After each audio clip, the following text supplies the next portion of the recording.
You think strength is born in silence. But silence is where weak minds collapse. Every single day, your emotions are waging war inside your skull. Fear whispers. Anger screams. Doubt calculates your failure before you even begin. And somewhere in that chaos, you're hoping discipline will save you. But discipline without a system? That's just suffering with a better name. In the next 35 minutes, you're going to learn something most people spend their entire lives avoiding.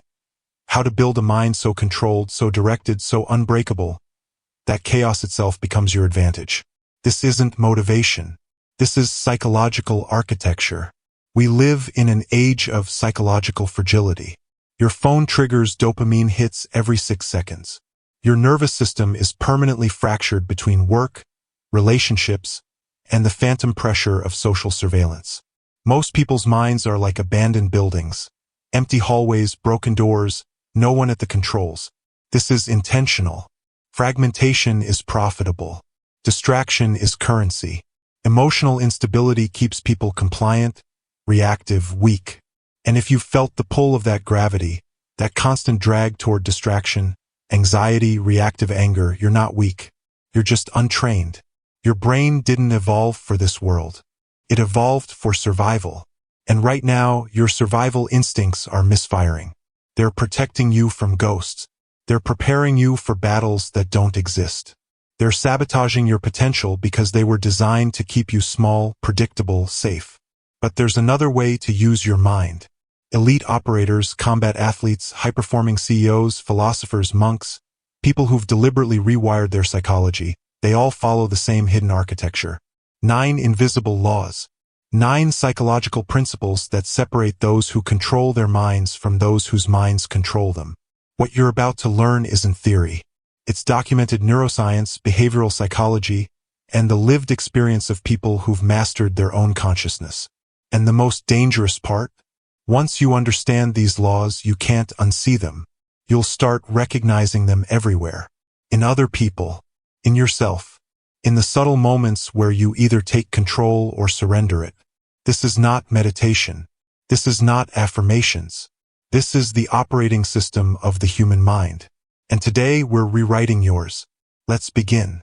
You feel emotions. That's biological. That's automatic. That's not your fault. But you own emotions. That's psychological. That's a choice. That's everything. Most people collapse at this distinction. They feel anger and they become anger. They feel fear and they become fear. They feel shame and they become shame. Their entire personality, their decision-making, their relationships, all of it gets hijacked by whatever neurochemical is flooding their system in that moment. This is the first law of the Iron Mind Protocol. Emotions are information, not identity. Picture this: you're in a meeting. Your boss makes a dismissive comment about your work. Instantly, before consciousness even catches up, your amygdala fires. Cortisol floods. Your chest tightens. Your voice rises. You defend. You argue. Maybe you rage. And in that moment, you're not thinking anymore. You're reacting. The emotion has taken the controls. Then later, it passes. The neurochemicals settle. And you realize you just sabotaged yourself. You had power and you handed it to a chemical reaction. This happens thousands of times. In conversations. In emails sent at midnight. In decisions made from a place of hurt instead of clarity. Most people's lives are run by their worst emotional moments. They're hostages to their own neurology. But here's what elite performers understand. Emotions are data. They're not commanders. They're not the boss. They're scouts that bring information. Then they step aside. Your brain is wired to fuse emotion with action. Evolutionarily, this was survival. See a threat, feel fear, run. Threat gone, fear dissolves. But your modern brain is still built for that speed. When you feel something intensely, your entire system wants to do something about it immediately. The resistance you'll face is this. The emotion will feel like truth. It will feel like reality. When you're angry, anger will whisper, "This is justified. This is real. React now." And you'll have to choose in that microsecond to disagree with your own nervous system. Most people don't. Most people surrender to the chemical. Here's what happens when you implement law number 1. First, you create separation. The moment an emotion arises, anywhere, anytime, you notice it like you're watching a movie character. You say internally, there's anger, there's fear, there's shame. You name the emotion without merging with it. This is neurologically profound. Naming activates your prefrontal cortex, your conscious mind. It deactivates the limbic system. You're literally choosing consciousness over reaction in that moment. The internal dialogue shifts from, I'm angry, to, I'm observing anger. It's present. It's real. And it's not me. Second, you ask, what is this emotion trying to tell me? Fear might be saying, there's something you're not prepared for, prepare. Anger might be saying, a boundary was crossed, acknowledge it. Shame might be saying, you violated your own values, realign. The emotion becomes useful. It becomes data. It becomes a messenger instead of a master. Think of emotions like an alarm system in a building. When an alarm goes off, you don't evacuate based on panic. You investigate. You gather information. You decide if it's a real threat or a malfunction. The alarm isn't in charge. You are. You listen. You assess. You act with intention. This is law number 1. You feel. You observe. You decide. And the moment you make this shift, the moment you stop being hijacked by your own neurology, you become someone else entirely. You become someone with agency, with power, with unshakable control. Once you own your emotions instead of being owned by them, you can move into the second law. And this one's where most people fail. You've heard this before. Find your why. Tap into your passion. Do what you love. It's beautiful mythology. It's also a trap. Because motivation is temporary. Peaks. Crashes. It abandons you at exactly the moment you need it most. You wake up inspired. By noon, you're distracted. By evening, you've convinced yourself to try again tomorrow. And this cycle repeats until you believe you're fundamentally lazy or broken. You're not. You're just using the wrong tool. Discipline is not motivation on steroids. Discipline is indifference to the fluctuation of your emotional state. It's the ability to move toward what matters regardless of how you feel in this moment. Elite performers understand something that motivational speakers actively hide. They don't feel like doing most of what they do. A Navy SEAL doesn't wake up excited for a 4 a.m. cold water immersion. A surgeon doesn't feel inspired during hour 9 of a complex operation. A writer doesn't feel creative while staring at a blank page at 6 a.m. They do it anyway. And they can do it anyway because they've divorced action from feeling. Here's what this looks like in real life. You set a goal. Lose weight. Write a book. Build a business. Learn a skill. The first week, you're fueled by novelty. You crush it. You feel the momentum. Week 2, novelty wears off. The real work begins. And now you have to show up without the chemical reward of newness. You have to run on a treadmill that feels tedious. You have to write pages that feel mediocre. You have to make cold calls to people who reject you. And motivation, which was so reliable, has abandoned you. Your mind starts negotiating. Maybe this wasn't meant for you. Maybe you're not talented enough. Maybe you should try something that excites you more. Maybe tomorrow will be better. This is where 90% of people quit. They mistake the absence of motivation for the absence of capacity. They think the flatness is evidence they're on the wrong path. It's not. It's evidence that they've entered the real work. Your nervous system is addicted to the high of motivation. Dopamine spikes when you start something new. Your brain doesn't distinguish between progress and the feeling of progress. So when novelty wears off, when the actual grinding labor begins, your system starts withdrawing. It begins craving that hit again. And your mind becomes very creative about how to get it. It will find reasons to switch projects. It will suggest more exciting opportunities. It will convince you that you need to do more research, more planning, more preparation.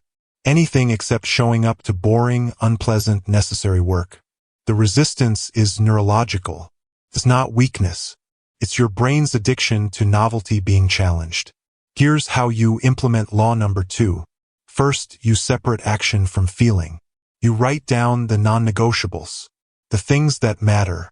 and you commit to them regardless of emotional weather. Not because you feel like it, because it matters. The mantra becomes, I do this because it's important, not because I feel like it. Second, you cultivate indifference to the discomfort. You sit with the flatness. You acknowledge it. You do the work anyway. And something profound happens. After about 3 weeks of consistent action without emotional reward, your brain recalibrates. It stops waiting for novelty and starts recognizing the value in consistency. At that point, motivation returns, but it's different now. It's not a spike. It's a steady hum. It's the satisfaction of showing up, of honoring commitments, of proving to yourself that your will is stronger than your feelings. Third, you make the action so small and so frictionless that motivation becomes irrelevant. You don't commit to lose 50 pounds. You commit to a 15-minute walk after dinner. You don't commit to write a book. You commit to 500 words before breakfast. You don't commit to build a business. You commit to one sales conversation per day, so small that skipping it is harder than doing it. Think of motivation like the weather. Sometimes it's sunny. Sometimes it rains. A disciplined person doesn't wake up and ask, is the weather good today? Should I go outside? They have things to do. The weather is irrelevant. They go anyway. This is the difference between people who build things and people who have ideas about building things. And once you're capable of moving forward independent of how you feel, something else emerges. You start noticing your own patterns, your self-deception, your rationalization. You become aware. And that awareness is law number 3. You tell yourself stories. Every single day you construct narratives about why you did what you did, why you failed, why you're not ready, why you deserve rest, why this time is different, why you'll start next week. These stories feel true because you tell them to yourself. They sound logical because you're their author. And your brain, desperate to maintain consistency, believes them completely. But here's the terrifying part. You're lying to yourself, and you have no idea you're doing it. Self-deception is the default human operating system. It's so automatic, so invisible, so perfectly rationalized that most people never catch themselves doing it. They think they're being honest. They think they're clear about themselves. They think they see reality. They don't. Self-awareness, true self-awareness, is not introspection. It's not journaling about your feelings. It's the ability to observe your own behavior with cold, unflinching objectivity and admit what you see, even when it contradicts the story you've been telling. You tell yourself you're committed to a goal, but look at your calendar. Look at your actual time allocation. Where are you really investing your energy? Your actions don't lie. Your narrative does. You tell yourself you're working hard. But how many hours are you actually in deep focus versus distractedly shuffling tasks? You tell yourself you're eating healthy. But what's in your kitchen at midnight when no one's watching? You tell yourself you're above this problem. But you keep repeating the same pattern. You're unconscious. Not asleep, unconscious. Living on autopilot. Narrating your autopilot as choice. And the moment someone points this out, something fascinating happens. You get defensive. Your nervous system treats honesty like a threat. You rationalize. You reframe. You find reasons why this time is different, why they don't understand your circumstances, why the feedback doesn't apply to you. This is your self-protective mechanism working overtime. It's protecting your story, not your growth. The resistance to self-awareness is existential. Because once you see clearly, you become responsible. You can no longer use ignorance as an excuse. You can no longer blame circumstances or other people or bad timing. You see your own role, your own choices, your own agency. And most people aren't ready for that weight. It's easier to remain unconscious, to tell stories, to be the victim of your own life instead of the author. Here's how you implement law number 3.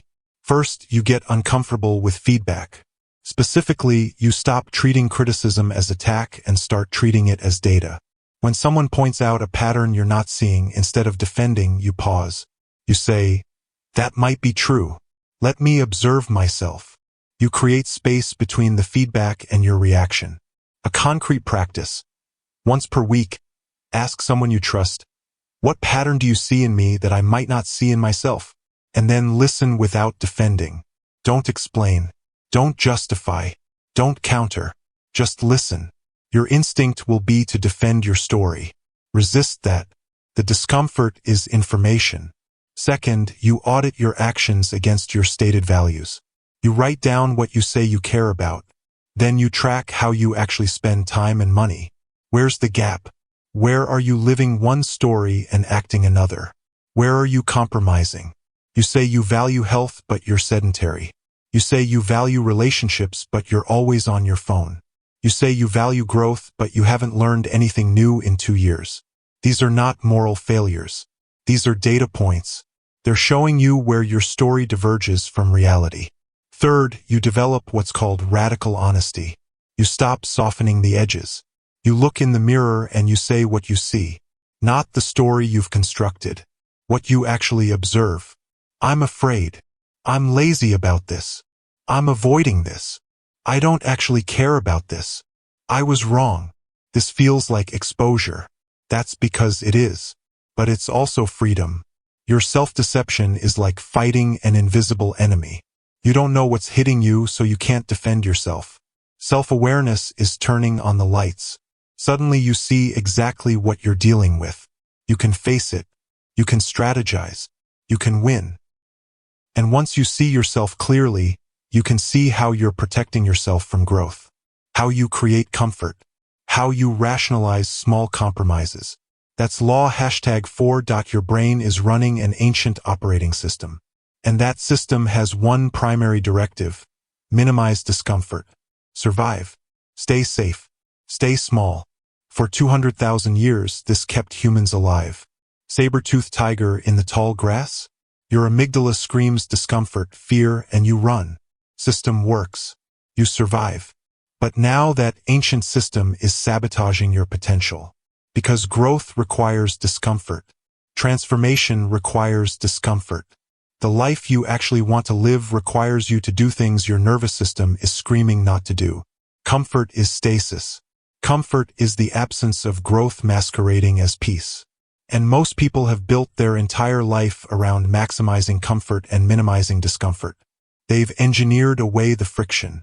Work that doesn't challenge them. Relationships that don't require vulnerability. Entertainment that fills the emptiness. Everything cushioned. Everything safe. And then they wonder why they feel empty. Why they have no edge. Why they have no power. Law number 4 states, your potential exists on the other side of discomfort. And the people who access that potential are people who've learned to befriend discomfort. Think about the last time you did something that mattered. Something real. Something that moved you closer to becoming who you want to be. Public speaking. Starting something. Saying something difficult. Ending something that no longer served you. Being honest when it was easier to lie. That was uncomfortable, wasn't it? And the comfort-seeking part of you was screaming to back out, to rationalize, to postpone, to do something easier instead. This is too much. You're not ready. You'll be embarrassed. What if they judge you? What if you fail? Maybe this wasn't meant for you. Let's do something fun instead. This voice is relentless. And it sounds like wisdom. It sounds like self-protection. It sounds like self-love. But it's actually self-sabotage. Because every time you listen to it, you reinforce your own smallness. You prove to yourself that discomfort wins. That safety is your priority. That you're not serious about change. Your nervous system has become addicted to comfort. Neurologically, your body has started associating safety with dopamine and oxytocin, the pleasure chemicals. And now your entire system is engineered around maximizing those chemicals. Your environment is optimized for zero friction. But here's what happens when you optimize for comfort. You become soft. Your resilience atrophies. Your capacity shrinks. Your confidence erodes because you haven't proven to yourself that you can handle difficulty. The resistance you'll feel is visceral. It will feel like physical danger. Your heart will race. Your mouth will go dry. Your mind will spin worst-case scenarios. And all of that is your system trying to keep you safe in the prison it's built. Here's how you implement law number 4. First, you stop treating discomfort as a stop sign and start treating it as a signal. discomfort that's protective, physical pain, deep intuition telling you something's wrong. You listen to that. But discomfort that's just your nervous system afraid of growth? That's the signal to move forward. A concrete practice. Once per week, do something that makes you uncomfortable. Not dangerous, not harmful, uncomfortable. Have a conversation you've been avoiding. Go to that event alone. Say no to something you normally say yes to. Ask for what you want. The specific act matters less than the training of your nervous system.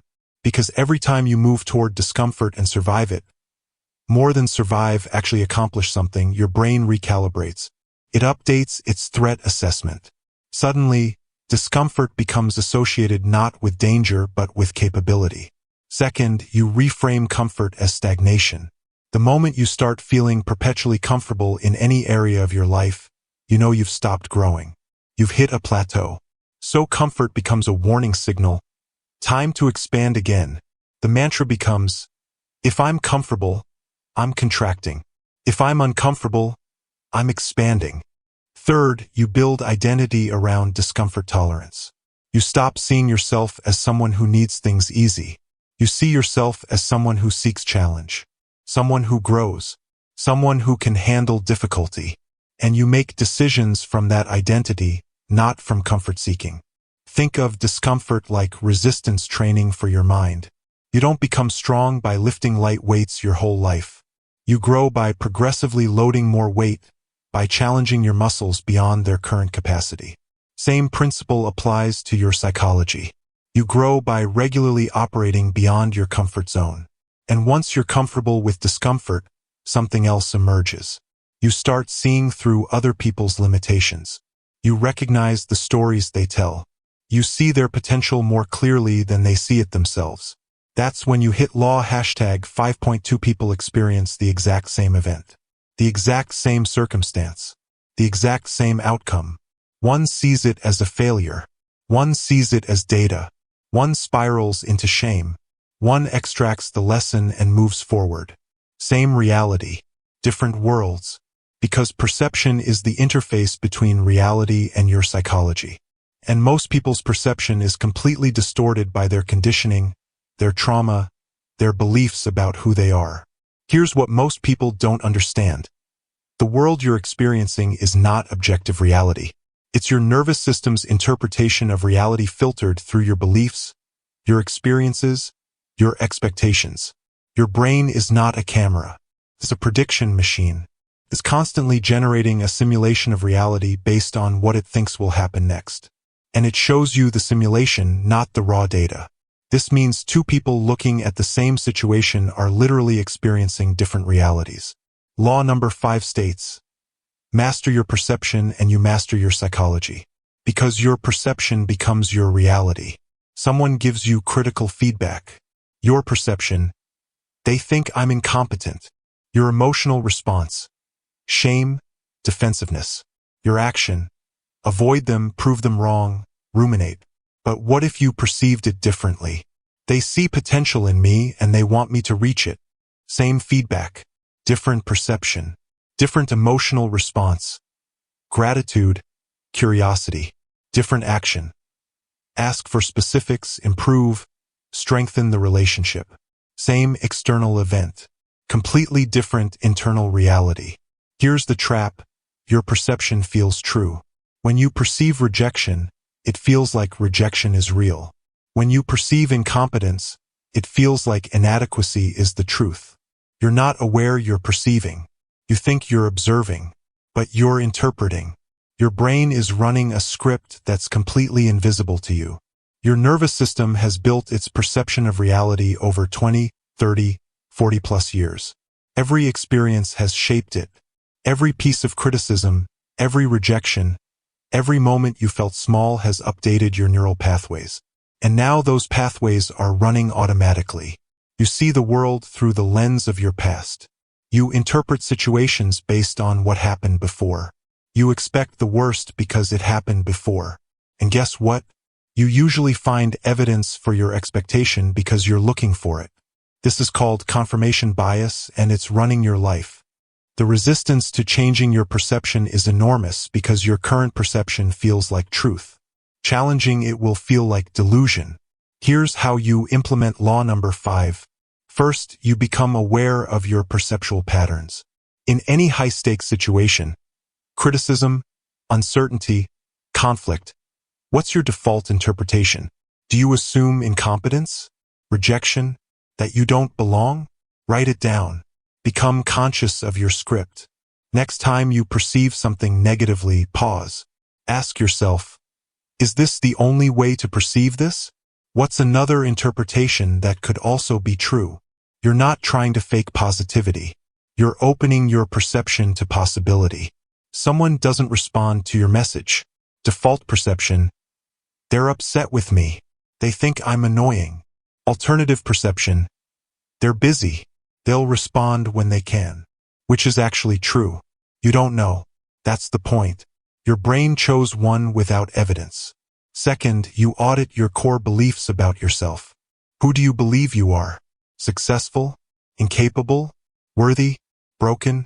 These beliefs are running your perception of every situation. Someone looks at you funny. If you believe you're inadequate, you perceive judgment. If you believe you're valuable, you perceive nothing significant. What are your core beliefs about yourself? Write them down. Ask yourself, where did this belief come from? Is it actually true? What evidence am I seeking to support it? Third, you start selecting and reinforcing different perceptions deliberately. Every time you have a choice in how to interpret something, you choose the interpretation that moves you toward growth instead of protection. The practice becomes, I choose a perception that empowers me.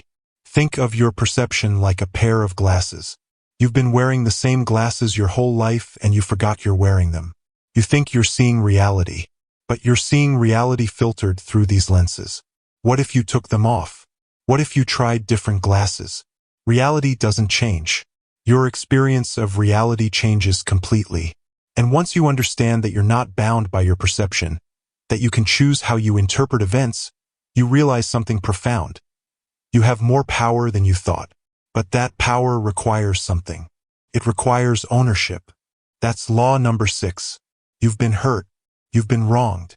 You've been dealt situations that were unfair and circumstances that weren't your fault. All of that is true, and it changes nothing about your power in this moment. Because there's a critical distinction that most people miss.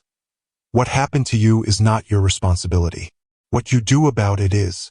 Victimhood is a position that feels protective but is actually paralyzing. In victimhood, you're blameless, which means you're also powerless. Because if it's not your fault, then you can't change it. You're at the mercy of circumstance, of other people, of luck. Ownership is the opposite position.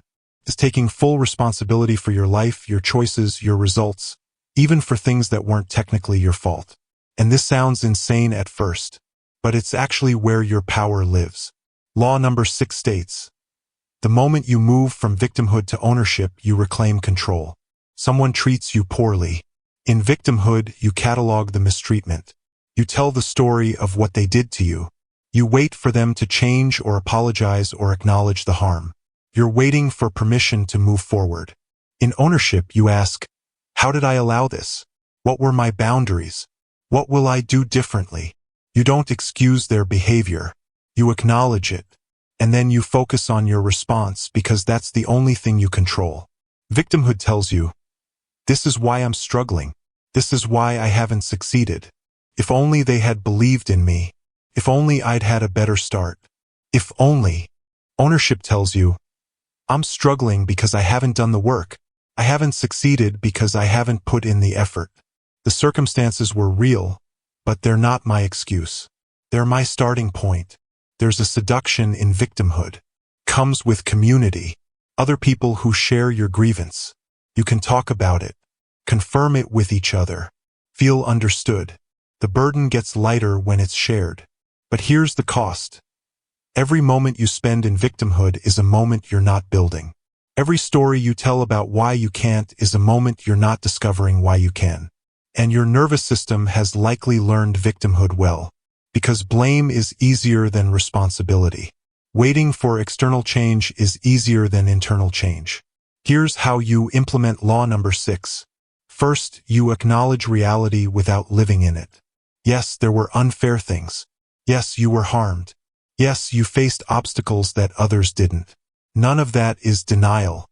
But then you ask, given this reality, what's mine to do? You stop focusing on what happened and start focusing on your response to what happened. A concrete practice. Take a situation where you feel victimized. Write down what happened. Then write down, what's my 1% of responsibility here? You're not taking on blame. You're identifying your agency. Maybe it's, I stayed too long. Maybe it's, I didn't advocate for myself. Maybe it's, I didn't listen to my intuition. Find your 1%. Then do something different based on it. Second, you start asking empowering questions. Instead of, why did this happen to me? Ask, what do I want to do about it? Instead of, how can I make them understand? Ask, what will I do if they never understand? Instead of, when will things get easier? Ask, what do I need to become to handle this? These questions activate your agency. Third, you measure yourself by your effort and intention, not by external outcome. You don't have to control whether people believe in you. You can only control whether you give your best effort. You don't have to control whether you succeed on the first try. You can only control whether you persist. Own what's yours to own. Let go of what's not. Think of it like this. You're playing a game where the rules are sometimes unfair. Some players got a head start. Some got resources you didn't. That's real. But you're still playing. And the only way to win is to focus on the game, not on the unfairness. You can't change the starting conditions. You can only change how you play. Once you've taken full ownership of your life, something shifts. You stop blaming. You stop waiting. You become someone who creates. And you start noticing that most people are asleep. They're living by default.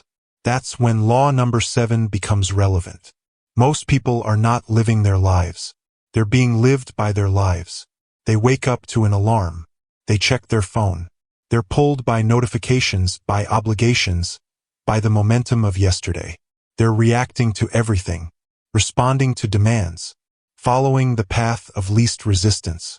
And at the end of the day, they're exhausted not because they accomplished something, but because they were tossed around by circumstance. This is drift.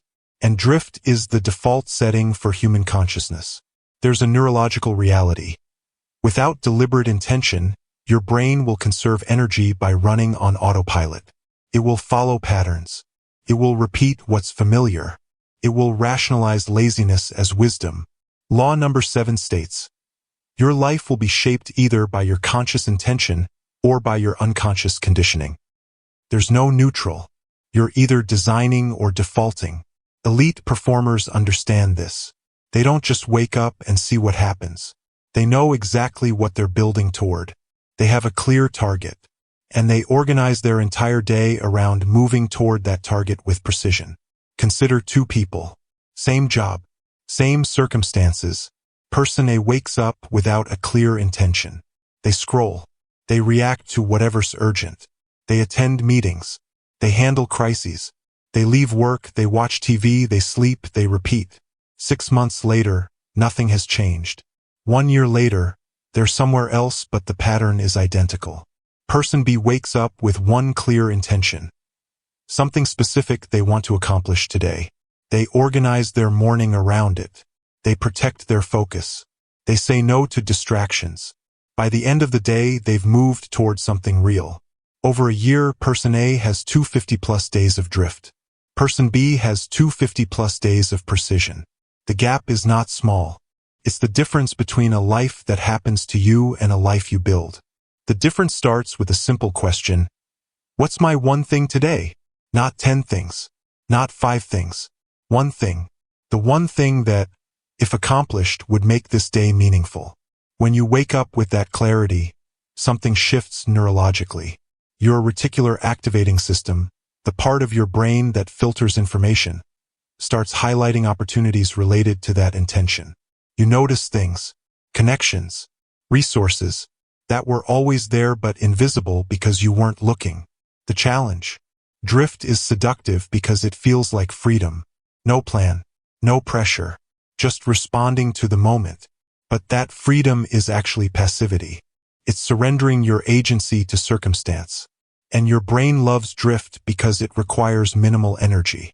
Planning requires executive function. Making decisions requires cognitive load. Drift is autopilot. Your brain will default to autopilot whenever possible. The rewire. Here's how you implement law number 7. First, you design your day before your day designs you. Every morning, before you check your phone, before you respond to any urgency, you take 5 minutes and you ask, what's my intention today? What's the one thing that, if accomplished, would make this day count? Write it down. Make it specific. Not be productive. Not work hard. Complete the report. Have the conversation. Write the chapter. Something concrete. Something measurable. Something that moves you toward something real. Second, you protect that intention from drift. You schedule it. You defend that time. You say no to everything that competes with it. Most people think they don't have time. They do. They just prioritize drift. They prioritize the urgent over the important. When you have a clear intention, suddenly you have time. Because you're not wasting it negotiating what to do next. Third, you review every evening. 5 minutes. Did you accomplish your intention? If yes, acknowledge it. Celebrate it internally. Let your nervous system know that you followed through. If no, ask why. What competed? What distracted? What's the lesson? This creates a feedback loop. Over weeks, you become someone who moves with intention instead of someone who drifts with circumstances. Metaphor. Think of intention like a rudder on a ship. Without a rudder, you're at the mercy of every wave and current. You're tossed around. You end up somewhere random. With a rudder, you have direction. You might encounter storms, but you're still moving toward where you intend to go. Most people spend their lives without a rudder. Then they wonder why they end up somewhere they didn't want to be.